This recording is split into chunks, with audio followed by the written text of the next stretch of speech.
T&T Hindi Tech.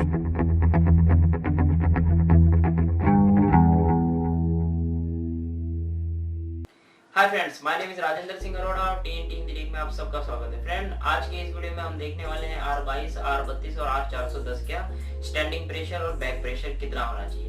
जैसा कि मुझे व्हाट्सएप पे भी मेरे फ्रेंडों ने मैसेज किया था और कमेंट्स बॉक्स में कमेंट्स भी आए थे कि सर R32 का प्रेशर कितना होना चाहिए, स्टैंडिंग प्रेशर और बैक प्रेशर। तो आज मैं आपको इमेज के द्वारा, जैसे कि आप मेरे लैपटॉप पे देख रहे हैं R22 लिखा हुआ है, तो इसी तरह मैं इमेज के द्वारा मैं आपको आज बताने वाला हूँ कि गेज मीटर से किस तरह आइडेंटिफाई करें कि R32, R410 और R22 का बैक प्रेशर और स्टैंडिंग प्रेशर कितना होना चाहिए। तो इस वीडियो को लास्ट तक देखिए और लास्ट में आपको अगर फिर भी आपके मन में कोई सवाल हो तो प्लीज़ कमेंट्स कीजिएगा और एक लाइक जरूर कीजिएगा। और व्हाट्सएप नंबर मेरा डिस्क्रिप्शन बॉक्स में दे रहा, आप मुझे व्हाट्सएप पे मैसेज भी कर सकते हैं। तो चलिए शुरू करते हैं। तो फ्रेंड, हम हमारे इस लैपटॉप की स्क्रीन पे आ चुके हैं। तो आप देख रहे हैं सबसे पहले R22।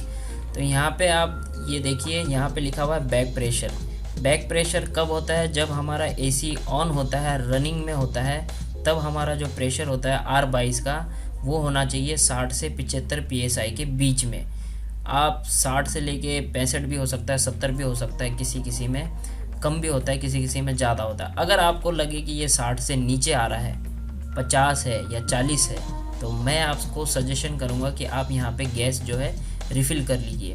तो ये हो गया आपका बैक प्रेशर। जब आपका AC ऑन होता है, रनिंग में होता है, तब आपका प्रेशर ये आता है। और जब आपका AC ऑफ होता है, स्टैंडिंग में होता है, जब AC आपका ऑफ होता है तब इसे स्टैंडिंग प्रेशर कहते हैं। डिस्चार्ज प्रेशर जो होता है, मतलब जब AC जब पूरी तरह से ऑफ होता है तो उसी के बाद में हम जो स्टैंडिंग कहते हैं, स्टैंडिंग मतलब बंद हो चुका है, तो स्टैंडिंग में जो प्रेशर होना चाहिए R22 का वो होना चाहिए 160 से लेके 180 तक, 160 से लेके 180 PSI। अब हमने यहाँ पे दो ऑप्शन क्यों किए हुए हैं, 60 to 75 PSI और 160 to 180 PSI।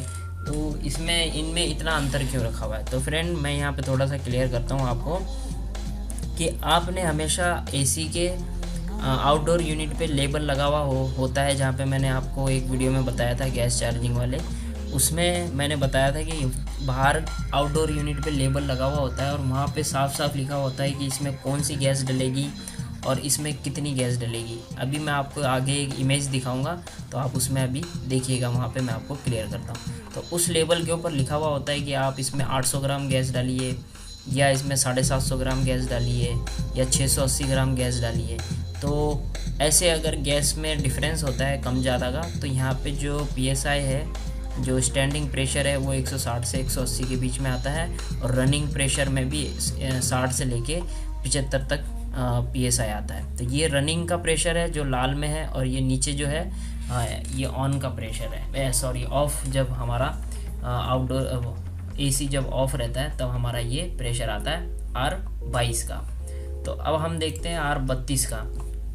जब हमारा AC ऑन होता है, हमारा बैक प्रेशर मतलब रनिंग प्रेशर जो होता है 120 से लेके 135 PSI तक। तो फ्रेंड, यहाँ पे इतना ज़्यादा क्यों? क्योंकि R32 का जो प्रेशर होता है वो बहुत ही ज़्यादा प्रेशर होता है, एकदम हाई प्रेशर वाली गैस होती है वो। इसके वजह से इसका जो PSI आता है, अगर आप इसमें आउटडोर यूनिट में देखेंगे कि यहाँ तो 80 ग्राम ही गैस डल रही है और फिर भी इसका PSI इतना है, और R22 में देखेंगे वहाँ पे भी 80 ग्राम गैस डल रही है और उसका PSI 65 आ रहा है। तो फ्रेंड, उसके प्रेशर में और इसके प्रेशर में काफ़ी अंतर है। इसका जो प्रेशर आता है R32 का बहुत ज़्यादा प्रेशर आता है और बहुत स्पीड में रनिंग करता है ये गैस AC के अंदर। तो फ्रेंड, ये है रनिंग प्रेशर मतलब बैक प्रेशर। जब हमारा AC ऑन होता है तब इसका प्रेशर आता है 120 से लेके 135 PSI तक। अगर आपको इसमें भी लगे कि ये 100 से नीचे, 120 से नीचे का जो प्रेशर आ रहा है, 10 आ रहा है, 110 आ रहा है, 90 आ रहा है, या 80 आ रहा है, तो आप इसमें इसे रिफ़िल कर लीजिए ताकि ये सही तरीके से कूलिंग दे। और आप नीचे देखिए स्टैंडिंग प्रेशर। जब आपका AC ऑफ रहता है तब इसका प्रेशर होता है 250 से लेके 260 PSI तक। तो फ्रेंड इसमें भी डिफरेंस है 20-10 का, तो इसमें भी थोड़ा बहुत होता है। अगर एसी आपका 80 ग्राम वाला है तो आपको 50 तक मिलेगा, 250 तक का मिलेगा। अगर आपके एसी में 680 ग्राम गैस है तो थोड़ा कम मिल सकता है। तो फ्रेंड इसके अंदर ये प्रेशर होता है R32 में। अब देखते हैं R410। तो फ्रेंड इसका प्रेशर जो होता है रनिंग प्रेशर यानी बैक प्रेशर 120 से लेके 150 तक। अब इसमें और उसमें थोड़ा सेम लग रहा है। तो फ्रेंड दोनों का ही प्रेशर लगभग सेम ही होता है, ज़्यादा कोई फ़र्क नहीं होता। कई लोग कहते हैं कि यार 410 का प्रेशर 32 से ज़्यादा है।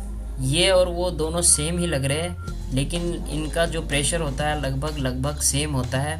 19 से 21 के बीच का जो आप बोलते हैं, हम 19-20 बोलते हैं, तो मैं ये कहूँगा कि 19-21 का जो फ़र्क होता है इसमें वही फ़र्क होता है। अब R410 जो अभी लेटेस्ट गैस चल रही है, अभी के आप जितने भी नए लेटेस्ट स्प्लिट एसी देखेंगे तो उसमें आपको R410 ही जो है गैस आपको ज़्यादातर मिलेगी। जैसे कि डेकन के हो गए और मित्सुबिशी वगैरह हो गए या कैरियर के हो गए, तो उनमें आपको 410 गैस मिलेगी। तो फ्रेंड जैसा कि मेरे फ्रेंड ने बताया था कि हमें कैसे पता चले कि किस यूनिट में कौन सी गैस है, कैसे पता चलेगा। तो फ्रेंड आप इस तरीके से भी पता कर सकते हैं। जैसे कि आपका एसी ऑफ है, जैसे कि डिस्चार्ज प्रेशर, स्टैंडिंग प्रेशर जो हम कहते हैं, जब आप स्टैंडिंग प्रेशर में देखेंगे तो आपका जो है 260 से लेके 270 PSI आएगा, मतलब एसी ऑफ रहने पे। और एसी ऑन रहने पे 120 से लेके 150 तक आएगा, 410 का प्रेशर जो मैं बता रहा हूँ। तो फ्रेंड मैं आपको यहाँ पे थोड़ा सा सजेशन करूँगा कि आप को अगर डाउट है रनिंग, जब आपने एसी ऑन किया है तो आपका PSI कम आ रहा है, तो मैं आपको यहाँ पे एक एडवाइस दूंगा कि खुद से कि आप एसी को ऑफ़ करिए, 5 मिनट वेट कीजिए। एसी को ऑफ़ करने के बाद, जिसे स्टैंडिंग प्रेशर कहते हैं, स्टैंडिंग मोड में आप उसे देखिए कि उसका प्रेशर कितना आ रहा है। क्योंकि कई मेरे फ्रेंडों का मैसेज आया था व्हाट्सएप पे और उन्होंने पूछा था कि सर हम जब एसी ऑन करते हैं तो उसका जो बैक प्रेशर होना चाहिए वो कम बता रहा है, हमने गैस डाल दी है फिर भी कम बता रहा है। तो मैं आपको सजेशन करूंगा कि आप एसी को ऑफ़ करिए, स्टैंडिंग में देखिए कि उसमें कितना प्रेशर आ रहा है। अगर स्टैंडिंग में आपको प्रेशर कम लग रहा है और रनिंग में भी प्रेशर कम लग रहा है तो मैं यही कहूँगा कि आप उसे रिफ़िल कीजिए, टॉपअप कर लीजिए गैस को। आई होप आपको यहाँ पे समझ में आ गया होगा गैस के बारे में कि किसका प्रेशर कैसे होना चाहिए। रनिंग में 120 से 150 PSI 410 का होना चाहिए। स्टैंडिंग में 260 से लेके 270 का प्रेशर होना चाहिए। स्टैंडिंग मतलब ऑफ मोड। आप ये 2 चीज़ें हमेशा याद रखिए। बैक प्रेशर जिसे कहते हैं रनिंग में होता है, और डिस्चार्ज प्रेशर जब स्टैंडिंग प्रेशर जिसे कहते हैं वो ऑफ मोड में होता है, जब एसी ऑन होता है। ये आप 2 हमेशा बातें ध्यान रखिए। और अब मेरे को एक व्हाट्सएप पे सवाल आया था कि हमें कैसे पता चले कि किस यूनिट में कौन सी गैस है और कितने एम्पियर लेता है, 1.5 टन का यूनिट, 2 टन का यूनिट या 1 टन का यूनिट।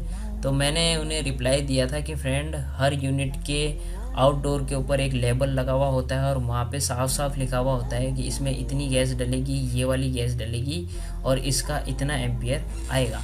तो आपको मैं एक इमेज दिखाता हूँ, आप इसमें ध्यान से देखिए। तो देखिए ये आउटडोर की एक यूनिट की फ़ोटो है और यहाँ पे देखिए यहाँ पे लेबल लगा हुआ है, यहाँ पे उसका मॉडल नंबर लिखा हुआ है, यहाँ पे उसकी कैपेसिटी वगैरह लिखी हुई है। तो आप यहाँ पे देखिए ध्यान से, ये वाला जो पोर्शन है यहाँ पे आपको लिखा हुआ है नॉमिनल करंट, और यहाँ पे आपको लिखा हुआ दिख रहा है 8.0A। 8.0A क्या है? ये इसका एम्पियर है।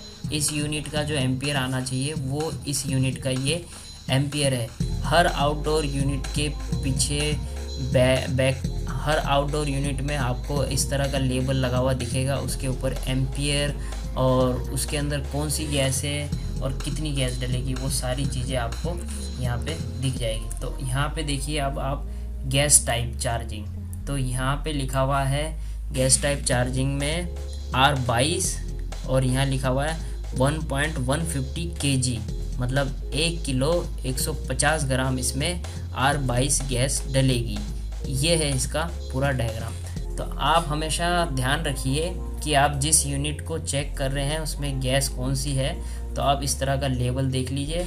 और अभी के जितने भी लेटेस्ट यूनिट आ रहे हैं तो वहाँ पे सीधे सीधे बड़े अक्षरों में R32 और R410 लिखा हुआ आता है, और बाकी के यूनिटों पे आपको लेबल लगा हुआ दिख जाएगा। वहाँ पे आपको R32, R410 या R22 आपको लिखा हुआ जो भी गैस होगी वो आपको यहाँ पे लेबल के ऊपर दिख जाएगी। और उसका जो एम्पियर आना चाहिए फ्रेंड, यहाँ पे साफ साफ लिखा हुआ है एम्पियर, यहाँ पे इसका जो एम्पियर है 8.0 एम्पियर आना चाहिए। और मेरे फ्रेंड कहते हैं कि एम्पियर बढ़ रहा है, कम हो रहा है, तो फ्रेंड उसमें कोई प्रॉब्लम नहीं। अगर एम्पियर आपका बढ़ता है या कम होता है, 8 से 9 चला जाता है, फिर 9 से 8 आ जाता है, या 8 से 7 चला जाता है, तो कोई प्रॉब्लम नहीं। आप गैस चार्ज कीजिए, प्रॉपर गैस चार्ज कीजिए, और आप कूलिंग चेक कर लीजिए कि कूलिंग बराबर आ रही है या नहीं। ये हो गया हमारा चेक करने का तरीका कि हमें कैसे पता चले कि किस यूनिट में कौन सी गैस डलेगी और उसका कितना एम्पियर आएगा। तो ये हो गया उसके बारे में। अब आप देखिए कि मेरे फ्रेंड ने पूछा था कि डिस्चार्ज लाइन कौन सी है और सक्षम लाइन कौन सी है जिसमें हम बैक प्रेशर देखते हैं, या काय में देखिए बैक प्रेशर आ रहा है। तो फ्रेंड ये जो छोटी वाली पाइप है इसे हम कहते हैं क्वार्टर पाइप, और इसे कहते हैं डिस्चार्ज लाइन, जो इस यूनिट से गैस जो है इस पाइप से बाहर को फेंकती है। इसका मतलब हो गया कि ये डिस्चार्ज लाइन है। और ये वाला जो बड़ा वाला पाइप है ये है सक्षम लाइन। इसमें गैस रिटर्न आती है, रिटर्न प्रेशर जो बोलते हैं ना, बैक प्रेशर। यहाँ तो हम जो बैक प्रेशर देखते हैं वो यहाँ देखते हैं। जब एसी ऑन होता है तो यहाँ से जो प्रेशर जा रहा है वापस यहाँ से आ रहा है, तो ये हो गया बैक प्रेशर। बैक प्रेशर हमें यहाँ पे देखना होता है, जहाँ पे ये बोल्ट लगा हुआ है, इसे खोल के गेज मीटर लगा के बैक प्रेशर देखना है। अभी मैं आपको एक छोटी सी वीडियो क्लिप बताता हूँ, उसमें मैं आपको समझाता हूँ कि बैक प्रेशर कैसे देखते हैं और स्टैंडिंग प्रेशर कैसे देखते हैं। तो ये हो गया सक्षम लाइन कौन सी है और डिस्चार्ज लाइन कौन सी है। तो फ्रेंड डिस्चार्ज लाइन ये है, सक्षम लाइन ये है। इसका साइज होता है हाफ और इसका होता है क्वार्टर। और ये जो क्वार्टर जो पाइप है ये लगभग सब में सेम आता है, 1.5 टन में, 1 टन में और 2 टन में। और अभी के जिसमें R32 और R410 की जो गैस आती है उसमें 1.5 टन या 1.5 टन से ऊपर का जो भी एसी लेते हैं उसमें आती है 58। गैस का नंबर पाइप का नंबर होता है 58। आपके पास में अगर फ्लेयरिंग टूल है जिससे हम ये बोल्ट लगा के फ्लेयरिंग करके यहाँ पे जो कसते हैं हम इस जगह पे, इस वॉल के ऊपर, तो उस फ्लेयरिंग टूल पे आप देखेंगे कि उस पाइप का प्रॉपर नंबर जो है लिखा हुआ होता है 5/8, तो उसे हम कहते हैं 58 पाइप। तो ये है हाफ से भी ऊपर का जो पाइप होता है वो होता है। तो ये उस फ्लेयरिंग टूल के ऊपर पूरा लिखा हुआ होता है कि ये पाइप कितने नंबर का और ये पाइप कितने नंबर का है। तो आई होप आपको डिस्चार्ज लाइन, सक्षम लाइन और डिस्चार्ज प्रेशर और बैक प्रेशर आपको समझ में आ गया। तो फ्रेंड आगे हम छोटी सी वीडियो क्लिप देखते हैं। तो फ्रेंड ये है गेज मीटर, और ये जो मेरा गेज मीटर है ये 250 PSI का है। और आप जब भी अगर एसी में इस गेज मीटर की जो चार्जिंग लाइन लगानी है तो वो यहाँ पे कनेक्ट हो, और ये वाली लाइन जो है यहाँ पे चार्जिंग में लगानी है। तो मैं आपको प्रेशर बताने वाला हूँ।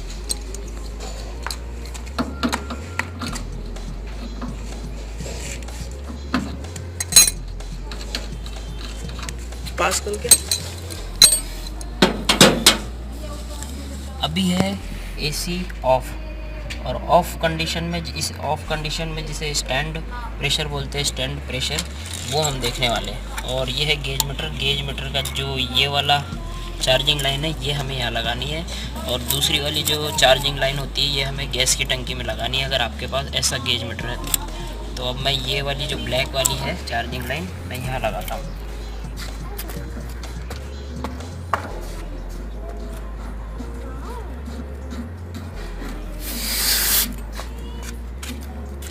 देखिए जैसे मैंने चार्जिंग लाइन लगाई है, अब इसमें प्रेशर बता रहा है 170 से 180 के बीच में, 170 से 180 के बीच में। तो ये आता है स्टैंडिंग में, ऑफ मशीन में प्रेशर। अब फ्रेंड जैसा कि हम एसी ऑन करेंगे तो ये जो है 60 से 70 के बीच में इसका PSI आना चाहिए, और इसमें है R22 गैस, तो इसलिए ये 170 से 180 के बीच में इसका गेज मीटर जो है PSI में बता रहा है। तो अब हम एसी ऑन करेंगे। तो फ्रेंड अब ये चालू हो चुका है, और आप देख रहे हैं कि कैसे गेज मीटर की सुई जो है बिल्कुल नीचे जाएगी 0 तक या 10 तक जाएगी। ये देखिए 10 तक चली गई। तो फ्रेंड इसमें होता ये है कि ये एसी क्या है, काफ़ी टाइम बाद ऑन हुआ है और इसमें ये जो गेज मीटर की जो सुई है ये पहले नीचे जाएगी, फिर ऊपर जाएगी, फिर नीचे जाएगी, फिर ऊपर जाएगी, क्योंकि ये लास्ट टाइम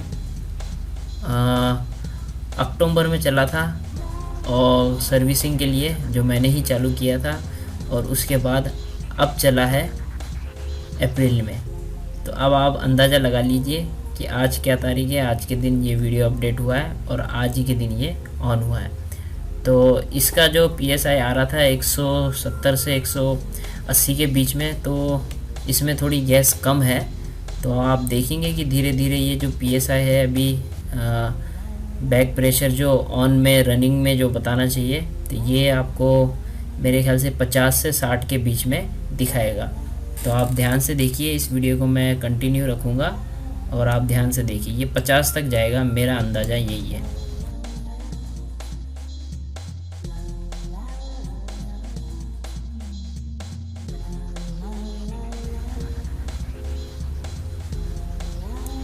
तो फ्रेंड देख रहे हैं कि अब ये धीरे धीरे ऊपर सुई बढ़ रही है, कभी नीचे जा रही है, तो धीरे धीरे अप डाउन होएगी है।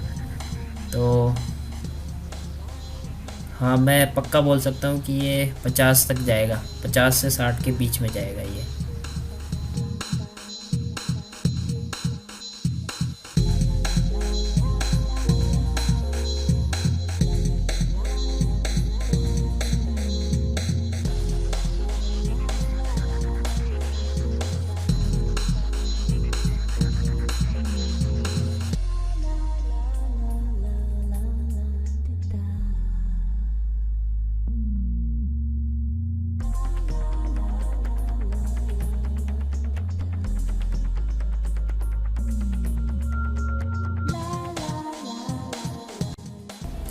तो फ्रेंड आप देख रहे हैं जैसे कि यहाँ पे 50 PSI, 50 से थोड़ा ऊपर PSI आ चुका है और ये ओके कंडीशन है। इससे ऊपर अब PSI इसका नहीं बढ़ेगा। तो आई होप आपको यहाँ पे इस वीडियो में काफ़ी कुछ समझ में आया होगा। तो thank you so much watching this video. Bye bye, अपना ख्याल रखिए। जय हिंद।